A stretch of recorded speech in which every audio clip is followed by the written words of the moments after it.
ತುಳುನಾಡಿನ ದೈವಗಳು ಕೆಲವೊಮ್ಮೆ ಪವಾಡವನ್ನ ಸೃಷ್ಟಿಸುತ್ತಿವೆ. ಆರಾಧನೆ ನಿಂತು ನೂರಾರು ವರ್ಷಗಳ ಬಳಿಕ ತನ್ನ ಇರುವಿಕೆಯನ್ನ ತೋರಿಸುತ್ತೆ. ಎಲ್ಲಿ ಏನಿದು ದೈವದ ಸ್ಟೋರಿ ಅಂತೀರಾ? ನೀವೇ ನೋಡಿ. ತುಳುನಾಡಿನಲ್ಲಿ ಮತ್ತೆ ಕಾರಣಿಕ ಮೆರೆದ ದೈವಗಳು 300 ವರ್ಷಗಳ ಹಿಂದೆ ಹುದುಗಿದ್ದ ದೇಗುಲ ಗೋಚರ. ದೈವಸ್ಥಾನಕ್ಕೆ ತೆರಳಲು ರಸ್ತೆಗೆ ಉಚಿತ ಜಾಗ ನೀಡಿದ ಕ್ರೈಸ್ತ ಭಕ್ತ. ತುಳುನಾಡಿನಲ್ಲಿ ದೈವಗಳ ಆರಾಧನೆ ನಿಂತರೂ ನೂರಾರು ವರ್ಷಗಳ ಬಳಿಕ ದೈವಗಳು ತಮ್ಮ ಇರುವಿಕೆಯನ್ನ ತೋರಿಸುತ್ತೆ ಅನ್ನೋದು ಮತ್ತೊಮ್ಮೆ ಸಾಬೀತಾಗಿದೆ. ಇಲ್ಲೂ ದೈವಗಳು 300 ವರ್ಷಗಳ ಬಳಿಕ ತಮ್ಮ ಇರುವಿಕೆ ತೋರಿಸಿ ಭಕ್ತರಿಂದ ದೈವಸ್ಥಾನ ನಿರ್ಮಾಣ ಮಾಡಿಸುತ್ತಿವೆ. ಮಂಗಳೂರು ಹೊರವಲಯದ ನೀರುಮಾರ್ಗ ಬಳಿಯ ಪೆದಮಲೆ ಎಂಬಲ್ಲಿ ಸುಮಾರು 700 ವರ್ಷಗಳ ಹಿಂದೆ ರಾಜನಿಂದಲೇ ನಿರ್ಮಿತವಾಗಿತ್ತು ಶ್ರೀ ವಾಜಿಲಾಯ ಧೂಮಾಪತಿ ದೈವಸ್ಥಾನ. ಆದರೆ ಏನು ಕಾರಣವೋ ದೈವಸ್ಥಾನ 300 ವರ್ಷಗಳ ಹಿಂದೆ ನೆಲಸಮವಾಯಿತು. ನಂತರದ ಪೀಳಿಗೆ ಅಲ್ಲೊಂದು ದೈವಸ್ಥಾನ ಇದ್ದದ್ದನ್ನ ಮರೆತೇ ಬಿಟ್ಟಿತ್ತು. ಅಲ್ಲಿ ನಾಗದೇವರ ಹುತ್ತ ಬೆಳೆದು ಕಾಡಿನಂತಾಗಿತ್ತು.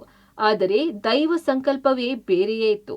1 ವರ್ಷಗಳ ಹಿಂದೆ ಮತ್ತೆ ದೈವಸ್ಥಾನದ ಜೀರ್ಣೋದ್ಧಾರಕ್ಕೆ ಊರವರು ಮುಂದಾಗಿದ್ದು ಇದೀಗ ಸುಂದರ ದೈವಸ್ಥಾನ ನಿರ್ಮಾಣವಾಗುತ್ತಿದೆ.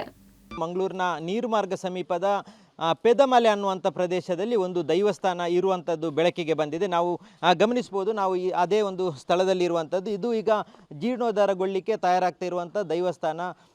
ಇಲ್ಲಿನ ವಾಜಿಲಾಯ ಮತ್ತು ಧೂಮಾವತಿ ದೈವ ಈ ಒಂದು ಪ್ರದೇಶದಲ್ಲಿ ಈ ಸ್ಥಳದಲ್ಲೇ ಇತ್ತು ಅನ್ನುವಂಥ ಒಂದು ಪ್ರತೀತಿ ಇತ್ತು. ಆದರೆ ಯಾವುದೇ ಕಾರಣಕ್ಕೂ ಕಳೆದ 300 ವರ್ಷಗಳ ಹಿಂದೆ ಇಲ್ಲಿದ್ದಂಥ ದೈವಸ್ಥಾನ ನೆಲಸಮಗೊಂಡಿತ್ತು. ಹಾಗಾಗಿ ಆ ಬಳಿಕ ಯಾವುದೇ ರೀತಿಯಾದಂಥ ಆರಾಧನೆಗಳು ಆಗ್ತಾ ಇರಲಿಲ್ಲ ಅನ್ನುವಂಥದ್ದು ಇತ್ತು. ಆದರೆ ಈಗ ಅದರ ಒಂದು ವಿಶೇಷವಾಗಿ ಬೆಳಕಿಗೆ ಬಂದಿರುವಂಥ ನೀವೊಂದು ದೃಶ್ಯವನ್ನು ಗಮನಿಸುತ್ತಿದ್ದರೆ ಇದೊಂದು ಧ್ವಜಸ್ತಂಭ, ದೈವಸ್ಥಾನದ ಮುಂಭಾಗದಲ್ಲಿರುವಂಥ ಧ್ವಜಸ್ತಂಭವನ್ನು ಇಡುವಂಥ ಒಂದು ದಂಬೆಕಲ್ಲು ಅನ್ನುವಂಥದ್ದು. ಮತ್ತು ದೈವಸ್ಥಾನದಲ್ಲಿ ಸಿಕ್ಕಿರುವಂಥ ಕೆಲವೊಂದು ಪರಿಕರಗಳನ್ನು ನೀವು ಗಮನಿಸ್ಬೋದು. ಇದು 300 ವರ್ಷಗಳ ಹಿಂದೆ ಇದ್ದಂಥ ಭೂಮಿ ಅಡಿಯಲ್ಲಿ ಬಿದ್ದಿರುವಂಥ ಒಂದು ದೈವಸ್ಥಾನದ ಪರಿಕರಗಳು. ಜೊತೆಗೆ ಇದನ್ನು ಪುರಾತತ್ವ ಇಲಾಖೆಯವರು ಪರಿಶೀಲನೆ ಮಾಡಿದಂಥ ಸಂದರ್ಭದಲ್ಲಿ ಇದು ಸುಮಾರು 700 ವರ್ಷಗಳ ಹಿಂದಿನ ಕಲ್ಲು ಅನ್ನುವಂಥದ್ದು ಬೆಳಕಿಗೆ ಬಂದಿದೆ. ಹೀಗಾಗಿ ಇಲ್ಲಿ ಈ ಭಾಗದ ಜನರಿಗೆ ಸಾಕಷ್ಟು ತೊಂದರೆಗಳು ಎದುರಾಗಿರುವಂಥ ಸಂದರ್ಭದಲ್ಲಿ ಪ್ರಶ್ನಾ ಚಿಂತನೆಯನ್ನು ನೀಡಲಾಗಿತ್ತು. ಹಿಂದಿನ ಕಾಲದಲ್ಲಿ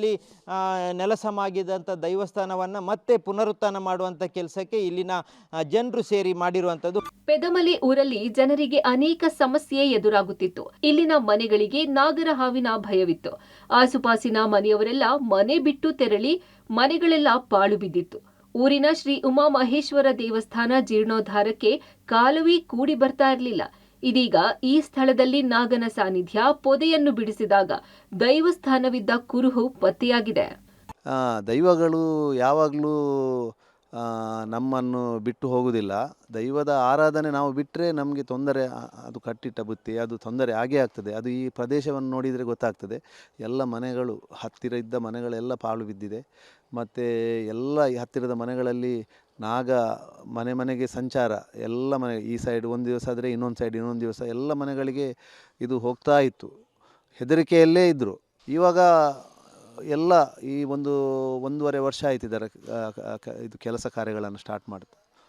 ಇವಾಗ ಎಲ್ಲ ಅಭಿವೃದ್ಧಿ, ರೋಡ್, ರಸ್ತೆಗಳು ಮತ್ತೆ ಒಂದು ಕಾಲೇಜು ಹತ್ತಿರ ಆಯಿತು. ಇನ್ನು ಉತ್ಖನನ ಮಾಡುವಾಗ ದೈವಸ್ಥಾನದ ಧ್ವಜಸ್ತಂಭ ಇಡೋ ದಂಬೆಕಲ್ಲು ಪತ್ತೆಯಾಯಿತು. ಪುರಾತತ್ವ ತಜ್ಞರು ಇದು 700 ವರ್ಷಗಳ ಹಿಂದಿನ ಕಲ್ಲು ಅಂತ ಹೇಳಿದ್ದಾರೆ.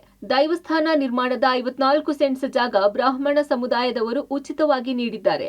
ಅದೇ ರೀತಿ ರಸ್ತೆಗೆ ಬೇಕಾದ 24 ಸೆಂಟ್ಸ್ ಜಾಗ ಹಾಗೂ ಲಕ್ಷಾಂತರ ದೇಣಿಗೆಯನ್ನು ಕ್ರಿಶ್ಚಿಯನ್ ಸಮುದಾಯದವರೊಬ್ಬರು ನೀಡಿ ಭಾವೈಕ್ಯ ಮೆರೆದಿದ್ದಾರೆ. ತಂದೆ ಆವಾಗಲೇ ಹೇಳ್ತಾರೆ, ಅದಕ್ಕೆ ಏನಾದರೂ ಕೆಲಸ ಸ್ಟಾರ್ಟ್ ಆದರೆ ನಾವು ಏನಾದರೂ ಸಹಾಯ ಮಾಡಲೇಬೇಕು. ನಮ್ಮ ಮನೆ ಪಕ್ಕದ್ದು ಜಾಗ ಸಹ ತಲಪಾಡಿ ದನಿಯವರದು. ಅದಕ್ಕೆ ಸಂಬಂಧಪಟ್ಟ ಜಾಗ ಇದೆಲ್ಲ. ಭೇದ ಭಾವ ಇಲ್ಲ, ಯಾವ ಜಾತಿ ಧರ್ಮ ಭೇದ ಭಾವ ಎಲ್ಲ. ದೇವರು ಒಬ್ಬರೇ.